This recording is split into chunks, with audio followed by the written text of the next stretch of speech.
வணக்கம். மேஷ ராசி மார்ச் மாத ராசி பலன் இதில் பார்த்துருவோம் வாங்க. உங்களுக்கு 12ஆம் இடத்துல இந்த மாதம் 3 கிரகங்கள் சேர்க்கை ஏற்பட போகுதுங்க இந்த மார்ச் மாதத்தில். அப்புறம் உங்களுக்கு லாபஸ்தானத்தில் ஏற்கனவே 5 கிரகங்கள் இருந்த இடத்துல 3 கிரகங்கள் கண்டினியூ பண்ண போகிறாங்க. இதனால் என்ன நடக்கும்? இந்த கிரக யுத்தத்தால் நமக்கு என்ன நடக்கும்? வரவும் விரயமும் எப்படி வரும், எதை தவிர்க்கணும் என்றதை நம்ம டீட்டெயிலாக உங்களுக்கு சொல்கிறோம். சேனலை சப்ஸ்கிரைப் பண்ணாதவங்க உடனே சேனலை சப்ஸ்கிரைப் பண்ணிவிட்டு கண்டினியூவாக பாருங்கள். இதை ராசிநாதனான செவ்வாய் 11ஆம் இடம் என்ற லாபஸ்தானத்தில் சேர்ந்திருக்காரு, கும்பராசியில் இருக்கார். கூடவே பார்த்திங்கன்னா ராகு இருப்பார், புதன் இருப்பார். சரி, இதனால் நமக்கு என்ன வரவு? அதே டைமில் சூரிய பயிற்சி 15ஆம் தேதி மார்ச் மாதம் நடக்குங்க. சுக்கிரன் விரயத்துக்கு போயிட்டார் ஆல்ரெடி. கூட அங்கே சனீஸ்வர பகவான் இருக்கார். ஆல்ரெடி சனீஸ்வரன் பகவானால் நீங்கள் கஷ்டப்பட்டுட்ருக்கீங்க. தொழில் செய்கிறவங்களாக இருந்தாலும் சரி, வேலை செய்கிறவங்களாக இருந்தாலும் சரி, ஒரு பெரிய ரெகக்னேஷன் இல்லை. வருது காசு, வருது காசு போயிடுது. இந்த பிரச்சனை இருக்குது. இதில் எதை தவிர்க்கணும், எதை செய்யணுன்ற பரிகாரத்தோடு இது ஒரு ஃபுல் பேக்கேஜுங்க. தொடர்ந்து பாருங்கள், அப்போ தான் புரியும். ஃபாஸ்ட் ஃபார்வர்ட் பண்ணால் புரியாது. சரிங்களா? தொடர்ந்து பாருங்கள். 11ஆம் இடத்துல இருந்த சுக்கிரன் 12ஆம் இடத்துக்கு போயிடுறாருங்க. அவர் சனீஸ்வரனோடு சேர்ந்துடுறாரு. சனி சுக்கிரன் சேர்க்கை 12ஆம் இடத்துல ஒரு நல்ல கம்ஃபர்ட்டான விஷயங்கள் உங்களுக்கு கொடுத்தாலும் அதனால் விரயங்கள் அதிகமாகுன்றதில் சந்தேகமே கிடையாது. அது எப்படி நடக்கும்? 15ஆம் தேதிக்கு மேலே சூரியனும் அங்கே போய் சேர்ந்துறாரு. சூரியன் சனி காம்பினேஷன் சுக்கிரன், இது 3ம் சேர்ந்து நம்மளோட 12ஆம் இடமான அயன சயன போகஸ்தானம், இதை விரயஸ்தானம்னு சொல்லுவாங்க. நம்ம சொல்கிறது அயன சயன போகஸ்தானம், விரயஸ்தானம். சரிங்களா? இதுக்கான பலனையும் இப்போ தெளிவாக பார்த்துடலாம். ஆல்ரெடி சனீஸ்வரனால் பாதிக்கப்பட்டு 7.5 சனி தொடங்கிடுச்சுங்க. 3ஆம் பார்வையான ஒரு கொடூர பார்வை உங்கள் தன வாக்குஸ்தானத்தை பார்க்குறாரு. சரிங்களா? இப்போ இதில் முக்கியமாக இந்த மாதம் எதை தவிர்க்கணுன்றது சொல்கிறோம் இல்லையா? அதுதான் முக்கியம். தொடர்ந்து பாருங்கள். சப்ஸ்கிரைப் பண்ணாதவங்க சப்ஸ்கிரைப் பண்ணுங்கள். இது திருக்கணிதப்படி மிகவும் துல்லியமாக உங்களுக்காக கணிக்கப்பட்டது. ஒரு 10 நிமிஷம் செலவு பண்ணி பாருங்கள். இந்த மாதம் பிளானிங் உங்களுக்கு பர்ஃபெக்டாக இருக்குன்றதுல சந்தேகமே கிடையாது.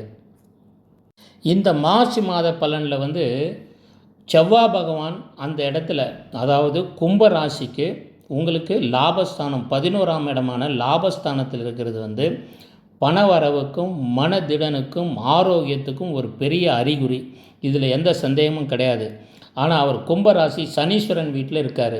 கூட ராகு பகவான் இருக்கார். உங்களோட மனோதைரியம், உங்களுடைய ஆளுமைத்தன்மை, இது எல்லாமே ரொம்ப பிரமாதமாக விரிவடையும்.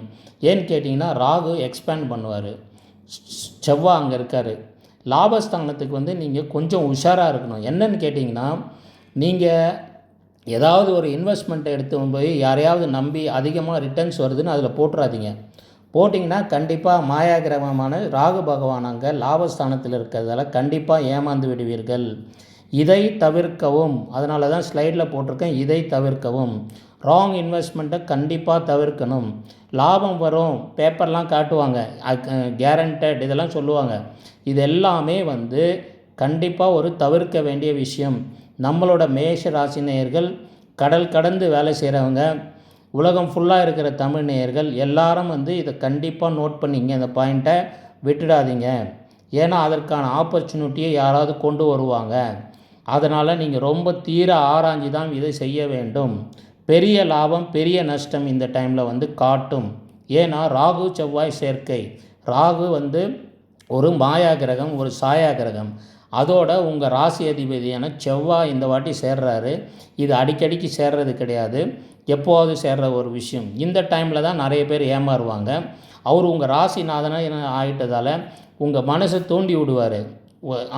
இதை நம்ம செஞ்சிடலாம் அப்படின்ட்டு அந்த டைமில். ஏன்னா புதனும் இந்த இடத்துல பார்த்திங்கன்னா இப்போது பலம் இழந்திருக்காரு. புத்தியும் சரியாக வேலை செய்யாத ஒரு சூழ்நிலை வந்துவிடும். அதனால் 1க்கு 2 முறை எல்லாத்தையும் படித்து பார்த்து தான் நீங்கள் இந்த லாபத்தை, அதனால தான் சொல்லியிருக்கேன் இதை தவிர்க்கவும். எதை தவிர்க்கவும்னா இந்த மாதிரி ராங் இன்வெஸ்ட்மெண்ட் பண்ணுறது, யாரனா நம்பி காசு கொடுக்கறது, இல்லை யாராவது ஒரு உதவி கேட்பாங்க, அவங்களுக்கு நீங்கள் ஜாமீன் கையெழுத்து போட்டுருவீங்க. அதை மட்டும் செஞ்சிடாதீங்க நேயர்களே. நீங்கள் பண்ண வேண்டியது, நம்ம இன்டர்நேஷ்னல் நேயர்களும் சொல்கிறேன், இந்தியன் நேயர்களும் சொல்கிறேன், நீ உங்கள் கையில் காசு இருக்குது உதவி பண்ணணுன்னா உங்கள் பாக்கெட்டில் இருக்க ஒரு 50, 500, 1000, 2000, 10,000 கொடுத்துருங்க. ஆனால் அதை திருப்பி எதிர்பார்க்காதீங்க. நீங்கள் வந்து ஜாமீன் கையெழுத்து போட்டு ஒரு $10,00,000, $20,00,000, இல்லை 5,00,000 யூரோ, 10,00,000 யூரோ, 10,000, 20,000, 50,000 இந்த மாதிரி எதுவுமே நீங்கள் ஜாமீன் கையெழுத்து இப்போ போடக்கூடாது. போட்டால் ஏமாந்துடுவீங்க. இதை கண்டிப்பாக நீங்கள் தவிர்க்க வேண்டிய ஒரு விஷயங்க. ஏன்னா இந்த கிரக யுத்தம், லாபஸ்தானத்தில் கிரக யுத்தம் இருக்கும்போது வரவு வரும். செவ்வாய் பகவானால் கடின உழைப்பால் உங்களோட புத்தி சாதுரியத்தால் பணங்கள் வரும். அதை கரெக்டாக கையாளலைன்னா அது விரயமாயிடும். அதற்கு என்ன பண்ணணும், தவிர்க்கணும்னு சொல்லிட்டேன். பரிகாரமும் உண்டு, தொடர்ந்து பாருங்கள். சப்ஸ்கிரைப் பண்ணாதவங்க சப்ஸ்கிரைப் பண்ணிவிட்டு கண்டினியூவாக பாருங்கள். பரிகாரம் இதுக்கு கண்டிப்பாக, சார் எனக்கு என்ன சார் இது மாதிரி இது தவிர்க்கணும்னு சொல்லிட்டீங்க, இதுக்கு பரிகாரம் இருக்கா? ஆனால் கண்டிப்பாக இதுக்கு பரிகாரம் இருக்குது. இந்த டைமில் நீங்கள் பரிகாரத்தை செஞ்சு, எளிமையான பரிகாரம் செஞ்சு தான் நீங்கள் வந்து இந்த மாதத்தை ஓட்ட வேண்டிய நிலைமை. ஏன்னா உங்கள் நிலைமை ரொம்ப கிளியராக புரியுது. 7.5 சனியின் தொடக்கத்தில் விரய சனியில் இருக்கீங்க. அவர் வந்து ஸ்ட்ரைட்டாக 3ஆம் இடம், அவர் இருக்கிற இடத்துலேருந்து 3ஆம் இடம் உங்கள் ராசிக்கு தன குடும்ப வாக்குஸ்தானத்தை பார்க்குறாரு. பார்க்கும்போது தன தட்டுப்பாடு எவ்வளோ வந்தாலும் காலியாகிடும். காசு வரும், காசு போயிடும். ஏன்னா சனியோட பார்வை அங்கே இருக்குது. சரிங்களா? குடும்பத்தில் வந்து இதனால் பிரச்சனைனாக்கா எப்படின்னா ஒரு அந்யோன்யம் குறைஞ்சிரும், ஒரு மெக்கானிக்கலாக இருப்பீங்க, இந்த மாதிரி விஷயங்கள்லாம் இருக்கும். இதுக்கும் பரிகாரங்கள் நான் சொல்கிறேங்க, தொடர்ந்து பாருங்கள். சனியின் பார்வை 3ஆம் இடமான உங்களுக்கு 2ஆம் இடமான அந்த இடத்துல பார்க்குறாரு. சனி இருக்கிற இடத்துலேருந்து 3ஆம் பார்வை பார்க்கும்போது உங்கள் தன குடும்ப வாக்குஸ்தானம். ஒரு மனுஷனுக்கு என்னங்க முக்கியம்? தனம், குடும்பம், வாக்கு, இது முக்கியம் இல்லையா? இதை வச்சு தான் நம்ம யாருன்னே மற்றவங்களுக்கு தெரியும். இதில் வந்து நம்ம ரொம்ப கரெக்டாக இருப்பீங்க மேஷராசி நேயர்கள். இருந்தாலும் இதில் சொதப்பி விடுவார் சனீஸ்வர பகவான். ஏன்னா செவ்வாவுக்கு சனி ஒரு எனிமி பிளானட்டு. உங்கள் ராசிக்குள்ளே அவருக்கு நீசம் தான் அடைவார். உங்களுக்கு அடுத்த ஜென்ம சனி வரும்போது அவர் அங்கே நீசமாக தான் இருப்பார். சரிங்களா? அதே டைமில் 7ஆம் இடமான கலத்திரஸ்தானம், பார்ட்னர் ஸ்தானத்தை பார்க்குறாருங்க. வீட்டுக்கு எவ்வளோ தான் வேலை செஞ்சாலும் வீட்டுக்கு வந்து நிம்மதியாக இருக்கலான்னு பார்த்தா, நம்ம ஒன்று ஹஸ்பண்ட் ஒன்று சொன்னால் ஒய்ஃப் ஒரு மாதிரி புரிஞ்சுப்பாங்க. அவங்களையும் தப்பு சொல்ல முடியாது, நம்ம நேரம் அப்படி இருக்குது இல்லையா? அது மாதிரி ஒய்ஃப் வந்து ஏதாவது சொன்னால், ஒய்ஃப் வந்து மேஷ ராசியாக இருந்தால் ஹஸ்பண்ட் ஒரு மாதிரி புரிஞ்சுப்பாங்க. இதுக்கெல்லாம் காரணம் வந்து சனீஸ்வரனோட 7ஆம் பார்வை டைரெக்டாக வந்து உங்களோட கலத்திரஸ்தானம்னு சொல்லுவாங்க. கணவன்னா மனைவி ஸ்தானம், மனைவியாக இருந்தால் கணவன் ஸ்தானம். இந்த இடம் ப்ளஸ் பார்ட்னர் ஸ்தானம். இந்த இடத்துல வந்து சனியோட பார்வை சமசப்தமாக நேராக 7ஆம் பார்வை விழும்போது இந்த உறவுகளில் பிரச்சனை உருவாகிட்டுருக்குங்க. இது வந்து நடந்துகிட்ருக்கு. சரி சார், இது நடந்துகிட்ருக்கு, இதுக்கு என்னெல்லாம் பண்ணலான்னா அதுக்கு தான் நான் இப்போ பரிகாரத்தோடு சொல்கிறேன். இந்த கிரக யுத்தத்தையும் இப்போ நடந்துகிட்ருக்க உங்களுக்கு விரய சனியோட தாக்கத்தையும் எப்படி இது பண்ணுறதுன்றதை, எதை தவிர்த்தால் இந்த மாதம் திறமையாக நம்ம முன்னேற முடியும்ன்றதை இப்போ நம்ம பார்க்க போகிறோம். தொடர்ந்து பாருங்கள். சப்ஸ்கிரைப் பண்ணாதவங்க சப்ஸ்கிரைபை தட்டி விட்டுட்டு பாருங்கள். இப்போது கிரக யுத்தம் எங்கே நடக்குதுன்னு பார்த்தீங்கன்னா, உங்கள் ராசிக்கு 11ஆம் இடத்துல 3 கிரக சேர்க்கை நடக்குது. யார் யார்? செவ்வாய் பகவான். செவ்வாய் உங்கள் ராசி அதிபதி. ராகு பகவான் ஒரு மாயா சாயா கிரகம் அங்கே வந்து இருக்குது. கூட வந்து புதன் பகவான் உங்களுக்கு 3ஆம் அதிபதியாகவும் 6ஆம் அதிபதியாகவும் வருவார். புரியுதா? ருண ரோக சத்ருஸ்தானாதிபதி வந்து அந்த 11ஆம் இடமான லாபஸ்தானத்தில் உட்காந்துருக்கும்போது உங்களுக்கு பண வரவு வரும். வர்றது கரெக்டான வழியில் வருதான்னு ஒன்று செக் பண்ணிக்கணும் ஃபஸ்ட்டு. செகண்டு, நாணயத்துக்கு பேர் போன செவ்வாய் பகவான் வந்து பார்த்திங்கன்னா ஸ்ட்ரெயிட் ஃபார்வர்டு நீங்கள். ஆனால் யாராவது ஒருத்தவங்க வந்து பிரச்சனை பண்ணி ஏதாவது ஒரு லூப்பு போட்டு விட்டு அதில் வருமானம் வரும்னு சொல்லி உங்களை யாருனா இருக்க பார்த்தாங்கன்னா நீங்கள் உஷாராக இருக்கணும். ஏன்னா புதன் பகவான் உங்களுக்கு 6ஆம் அதிபதி, ருணரோக சத்ருஸ்தானாதிபதி. உங்களுக்கு பார்ட்னர் ஸ்தானமும் 6ஆம் இடமாக வரும். அதனால் வெளியே யாருனா பார்ட்னரோடு இருந்தீங்கன்னா அவங்கள கொஞ்சம் வாட்ச் அவுட் பண்ணிக்கணும். தப்பு கிடையாது, எல்லாமே நேர்மையாக பேப்பர் ஒர்க் எல்லாம் கரெக்டாக இருக்கான்னு பார்த்துக்கணும். புதிய முயற்சிகளில் இறங்கும் போது 1க்கு 2 முறை பார்த்து நல்லா ஆராய்ஞ்சி தான் இறங்கணும் இந்த டைமில். சரிங்களா? ஏன்னா வந்து புதன், ராகு, செவ்வாய் கூட்டணி எங்கள் லாபஸ்தானத்தில் லாபங்கள் கண்டிப்பாக வரும். ஆனால் இந்த மாதிரி விஷயங்கள்லாம் நீங்கள் தவிர்க்கலைன்னா எல்லா லாபமும் மொத்தமாக போயிடும். இப்போ நீங்கள் தப்பான ஒரு முடிவை எடுத்துட்டிங்கன்னு வச்சுங்க, நான் இப்போ சொன்ன அந்த விஷயங்கள்லாம் கேட்டு கரெக்டான முடிவு எடுக்கணும். யாராவது ஆசையை தூண்டி விட்டு இன்வெஸ்ட்மெண்ட் போட சொல்லுவாங்க, அதில் போயிடக்கூடாது. யாராவது ஃப்ரெண்ட்ஸ் வருவாங்க, தெரியாதவங்க வருவாங்க, அறிமுகம் பெருசாக இருக்காது, வந்து இந்த பிஸ்னஸ் பண்ணலாம், இதில் இவ்வளோ வரும், அது இதுன்னு சொல்லிவிட்டு அதில் போய் மாட்டிக்காதீங்க. நம்ம இன்டர்நேஷ்னல் நேயர்கள் ரொம்ப ரொம்ப உஷாராக இருக்க வேண்டிய மாதம். ஏன்னு கேட்டிங்கன்னா, சுக்கிரன் சுகங்களுக்கு அதிபதி, ஃபாரின் சான்ஸ், இந்த மாதிரி விஷயத்தில் விரயஸ்தானத்தில் வந்து சுக்கிரன் வராருங்க. உங்களுக்கு 7.5 சனி நடக்கும்போது அந்த இடத்துல சுக்கிரன் வந்து பல நல்ல விஷயங்களை கொடுப்பாரு, இல்லைன்னு சொல்ல, ப்ளஷர்ஸ் இதெல்லாம் கிடைக்கும். பட் இருந்தாலும் அந்த இடத்துல 3 கிரக சேர்க்கை இருக்க போகுது. ஏன்னா மார்ச் 2ஆம் தேதி சுக்கிரன் வந்து உங்களுடைய 12ஆம் இடமான அயன சயன போகஸ்தானத்தில் போகும்போது போகங்கள்லாம் கிடைக்கும். போகம்ன்றது என்ன? ஒன்ஸ் நம்ம சாப்பிட்டு முடிச்சுட்டா அது விரயம் தானே, அது திரும்பி வருமா? வராது. நமக்கு தூங்கிட்டால் அது திரும்பி வருமா? தூங்குகிறோம், தூங்கி முடிச்சுட்டா அது விரயமாயிடும். இதுதான் அதை விரயஸ்தானம் சொல்கிறது. இதெல்லாம் ஒரு நல்லபடியாக நடக்குங்க. 12ல் வந்து சுக்கிரன் இருந்தால் இந்த விஷயங்கள்லாம் நடக்கும். அயம் சயனம் போகம் இது கிடைக்கும். உங்களுக்கு தூக்கம் நல்லா இருக்கும், இதெல்லாம் கிடைக்கும். ஆனால் சூரியன் வந்து 15ஆம் தேதிக்கு மேலே அந்த இடத்துக்கு வருவார். எங்கே வருவார்? 12ஆம் இடத்துக்கு வருவார். அவர் உங்கள் ராசிக்கு 5ஆம் அதிபதி, பூர்வ புண்ணிய ஸ்தானாதிபதி. அவர் வந்து உங்கள் 12ஆம் இடத்துல விரயஸ்தானத்தில் சனியுடன் சேரும்போது நீங்கள் எச்சரிக்கையாக இருக்க வேண்டியது. பூர்வ புண்ணியம்னா உங்களுக்காக மூதாதையர்கள் ஏதாவது சொத்து வச்சுருந்தாங்கன்னா அதில் இருக்கிற பிரச்சனைகள் ஏதாவது இருந்தால் அதை கரெக்டாக ஹேண்டில் பண்ணி செக்யூர் பண்ணி வச்சிங்க. யாரையும் நம்பி அந்த ப்ராப்பர்ட்டியை விற்கிறது வாங்கிறது இந்த மாதிரி விஷயத்துக்கு கொடுக்காதீங்க. உங்கள் டைரக்ட் கண் பார்வையில் இருக்கணும். இல்லைனா இந்த மாதம் கொஞ்சம் சூரிய பயிற்சி வர்ற வரலும் கொஞ்சம் ஒரு விஷயங்களை தள்ளி வைக்கிறதுல தப்பே கிடையாது. இன்னொன்று வந்து நம்ம குழந்தைகள் வந்து இப்போ வந்து எக்ஸாம் டைம் இல்லையா, இந்த டைமில் அவங்கள ரொம்ப க்ளோஸாக வாட்ச் பண்ணி அவங்கள ஒரு நல்ல நிலைமையில் படிக்க வச்சு இந்த வருஷத்தை முடித்து ஒரு காலேஜோ ஹையர் எஜுகேஷனுக்கோ அதுக்கு நீங்கள் கைட் பண்ணணுங்க. இதுக்கு நீங்கள் டைம் ஒதுக்கணும்.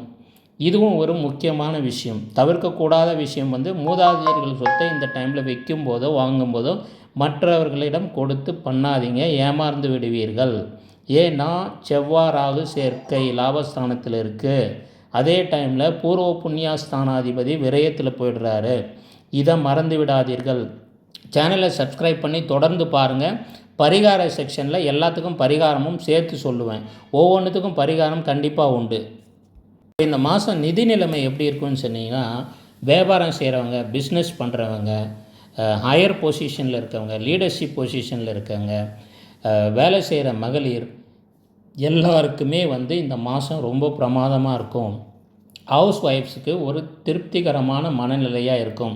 ஆனால் கையில் காசு சம்பாதனை விஷயத்தில் மட்டும் கொஞ்சம் அனுசரித்து போகணும். குடும்பத்தில் கொஞ்சம் அனுசரித்து போகணும். மேஷராசி மனைவியாக இருந்தாலும் மேஷராசி கணவனாக இருந்தாலும் எல்லோரும் ஒரு அனுசரணையாக இந்த மாதத்தை நகர்த்த வேண்டும். எதை தவிர்க்க வேண்டும்? ஹார்ஷ் ஸ்பீச் பண்ணக்கூடாது, வேகமாக எதுவும் பேசக்கூடாது.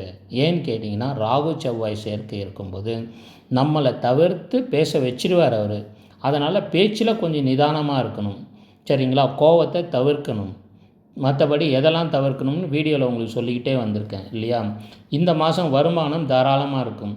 எந்த நிலைமையில் வேலை செய்கிறவங்களாக இருந்தாலும் வியாபாரம் ரொம்ப நல்லா இருக்கும். அதில் எந்த சந்தேகமும் கிடையாது. சரி, இப்போது உங்களுக்கு எதை தவிர்க்கணுன்றது எல்லாருக்கும் சொல்லிட்டேன். ஹவுஸ் ஒய்ஃப்ஸ், குடும்பத்தில், ஆஃபீஸில், மற்றபடி லீடர்ஷிப் பொசிஷனில் இருக்கவங்க எல்லாமே நம்ம பேசியாச்சு. இப்போது பரிகாரம்னு பார்த்தீங்கன்னா, முருகப்பெருமான் வழிபாடு ரொம்ப முக்கியங்க. முருகப்பெருமான்கிட்ட ஒரு எலுமிச்சம்பழம் வச்சு காலையில் பூஜை பண்ணிவிட்டு அந்த எலுமிச்சம்பழம் ஜூஸை குடிங்க. இது உங்களுடைய பயோரிதம், உங்களுடைய ஆக்ரோஷத்தை குறைக்கும். ராகு செவ்வாய் ஆக்ரோஷத்தை குறைச்சிரும். இது ஒன்றுங்க. இப்போ சுக்கிரன் பண விரயம் ஆகிட்டுருக்கு இல்லையா, வர்றது போயிடுது, எப்படி போகுதுன்னே தெரியல இல்லையா? அதுக்கு வந்து மகாலட்சுமி வழிபாடு வீட்டில் பண்ணுங்கள். வெள்ளிக்கிழமைகளில் நீங்கள் முடிஞ்சால் கோவில் போய் பண்ணுங்கள், இல்லை வீட்லேயே பண்ணலாம், தப்பே கிடையாது. காலையில் உங்களால் முடிஞ்சால் பண்ணுங்கள், இல்லைன்னா நைட்டு 9 மணிக்குள்ளே. அது வரலாம் வந்து தேவகுணம், அதுக்கப்புறம் அசுரகுணம் ஸ்டார்ட் ஆகிடும். அதனால் 9 மணிக்குள்ளே நீங்கள் மகாலட்சுமி வழிபாடு பண்ணுங்கள். மகாலட்சுமி தோத்திரத்தை சொல்லி வழிபாடு பண்ணுறது ரொம்ப சிறப்பாக இருக்குங்க. ஒரு சின்ன கிண்ணத்தில் கொஞ்சம் உப்பு வச்சுட்டு அந்த உப்பு வந்து உங்கள் பூஜை ரூமில் வச்சு வழிபாடு பண்ணுங்கள். இது தாங்க முக்கியமான ஒரு வழிபாடு சுக்கிரனுக்காக இது. சரியா? அதே மாதிரி இனிப்பு, சுகர் பேஷண்ட்டுங்க வந்து இனிப்பு இந்த டைமில் எடுத்துக்காதீங்க, கண்ட்ரோலாக இருங்க. ஏன்னா இந்த டைமில் சுக்கிரன் விரயமாகும்போது இதெல்லாம் செய்ய வைப்பார். இதை தவிர்க்க வேண்டும், இதுவும் மறந்துடாதீங்க. அடுத்து வந்து குழந்தைகள் படிப்பு. சூரியன் விரயமாகிறார். 5 கூடைய சூரியன் பூர்வ புண்ணிய ஸ்தானாதிபதி, அவர் தானங்க குழந்தையாக வராங்க. அவங்கள வந்து கொஞ்சம் கண்காணிப்போடு இந்த வருஷம் படிக்க வச்சு அவங்கள அடுத்த நிலைமைக்கு கொண்டு போக வேண்டியது உங்களுடைய பொறுப்பு. இதுக்காக டைம் ஒதுக்குங்க. சரியா? ஹஸ்பண்ட் ஒய்ஃப் 2 பேரும் ஒதுக்குங்க. வீட்டில் அம்மா அப்பா யாராவது இருந்தால் அவங்க கண்காணிப்பில் கேட்டும் அவங்களுடைய அரவணைப்பிலையும் இருக்க வைங்க. இந்த மாதம் வந்து மற்றபடி உங்களுக்கு எல்லாமே நல்லபடியாக இருக்கும். பரிகாரங்களும் சொல்லியாச்சு, எதை செய்யணும் எதை தவிர்க்கணும்னு சொல்லிட்டேன். எல்லா நம்ம நேயர்கள் இந்தியா இன்டர்நேஷ்னலில் இருக்க எல்லா நேயர்களுக்கும் இந்த மாதம் சிறப்பாக அமைய என்னுடைய வாழ்த்துக்கள். நம்ம சேனலை சப்ஸ்கிரைப் பண்ணி தொடர்ந்து பாருங்கள். புரியலன்னா திருப்பி பாருங்கள். சப்ஸ்கிரைப் பட்டனை அமைக்கிட்டு பாருங்கள். சரிங்களா? நான் உங்கள் லியோ எம் சிவராமன். மீண்டும் சந்திப்போம். நன்றி, வணக்கம்.